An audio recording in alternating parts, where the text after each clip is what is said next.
ایک زمانے کی بات ہے، ایک بیوہ عورت کی دو بیٹیاں تھیں۔ بڑی بیٹی کا مزاج اور چہرہ اپنی ماں سے اتنا مشابہت رکھتا تھا کہ وہ بالکل اپنی ماں کی طرح لگتی تھی۔ دونوں ماں بیٹی اتنی بدمزاج اور اس قدر مغرور تھیں کہ کوئی ان کے ساتھ رہنا گوارا نہیں کرتا تھا۔ چھوٹی بیٹی باپ کی مانند رحم دل اور ایماندار تھی، چونکہ فطری طور پر ہم اپنے جیسوں کی طرح مائل ہوتے ہیں۔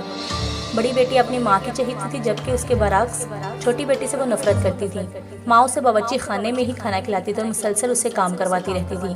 اس کے علاوہ ماں نے اس بچی کے ذمہ ایک اور کام بھی لگایا تھا، اور وہ یہ کہ روز اسے 10 فرلانگ کی دوری سے 2 دفعہ پانی بھر کر لانا پڑتا تھا۔ ایک روز جب وہ ایک چشمہ نوش کے پاس بیٹھی تھی، تب ایک لاچار عورت اس کے پاس آئی۔ آتے ہی اس نے لڑکی سے پانی پلانے کی درخواست کی۔ جی یقیناً، کم سے لڑکی نے کہا۔ اپنے گھڑے کو فوراً کنگھالتے ہوئے اس نے چشمے کی طرف سے عمدہ جگہ سے پانی نکالا۔ پانی پینے کے بعد نیک طبیعت عورت نے کہا، تم اتنی پیاری اور خدمت گزار ہو، میرا دل بہت چاہ رہا ہے کہ میں تمہیں اپنی طرف سے کوئی انعام دوں۔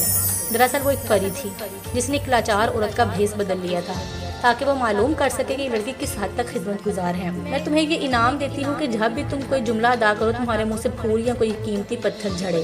جب یہ لڑکی گھر لوٹی، تب اس کی ماں نے اسے پانی کے چشمے سے کافی وقفے سے واپس آنے پر ڈانٹ پلائی۔ امی مجھے اتنی تاخیر کے لیے معاف کریے، بیچاری لڑکی نے کہا، اور یہ کہتے ہوئے اس کے منہ سے 2 گلاب کے پھول، 2 موتیاں، 2 بڑے بڑے ہیرے نکلے۔ یہ میں کیا دیکھ رہی ہوں؟ ماں حیران ہو کر بولی۔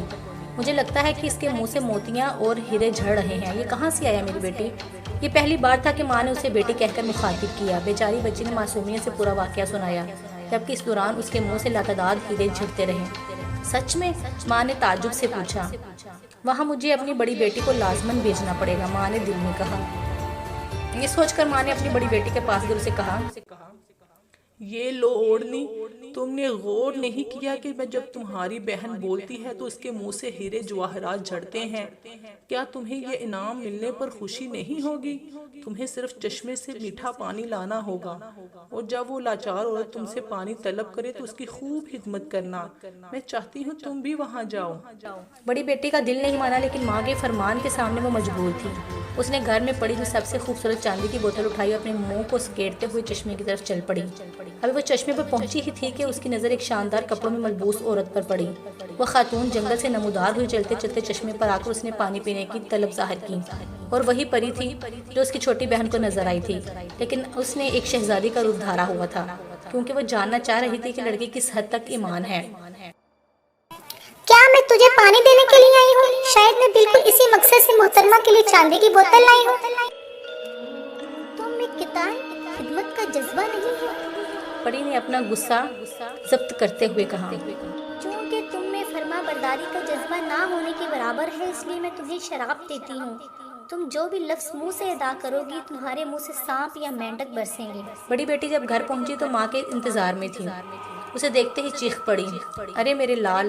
جی ہاں میری ماں، سنگ دل بیٹی نے اپنے منہ سے 2 زہریلے سانپ اور 2 مینڈک کو اگلتے ہوئے جواب دیا۔ یا خدا، یہ کیا غضب ڈھا گیا میری بچی! یہ سب تیری بہن کا قصور ہے، میں اس کا حساب لیتی ہوں۔ وہ فوراً اس کو پیٹنے کے لیے دوڑی۔ بیچاری چھوٹی بیٹی بھاگم بھاگ قریب کے جنگل میں جا کر پناہ لی۔ اس دوران ایک بادشاہ کا بیٹا شکار سے واپس آ رہا تھا۔ اس نے جنگل میں ایک غمگین اور ایک اداس لڑکی کو دیکھا۔ شہزادے نے اس لڑکی سے دریافت کیا کہ وہ کیوں تنہا ہے، اور آنسو بہانے کی وجہ پوچھی۔ جناب اعلیٰ، میں کیا بتاؤں، میری ماں نے مجھے گھر سے بے دخل کر دیا۔ چھوٹی بیٹی نے بلکتے ہوئے کہا۔ شہزادے نے دیکھا کہ اس لڑکی کے منہ سے موتیاں اور ہیرے جھڑ رہے ہیں۔ اس نے استفسار سے کہا، یہ کیسے ممکن ہے؟ لڑکی نے پوری کہانی بیان کی۔ شہزادے کے دل میں خیال آیا کہ یہ نایاب خوبی ان تمام چیزوں سے زیادہ قیمتی ہے جو ہم بطور جہیز شادی میں کسی کو دیتے ہیں۔ وہ لڑکی کو اپنے ہمراہ والد کے محل میں لے گیا اور وہاں جا کر اسے شادی رچا لی۔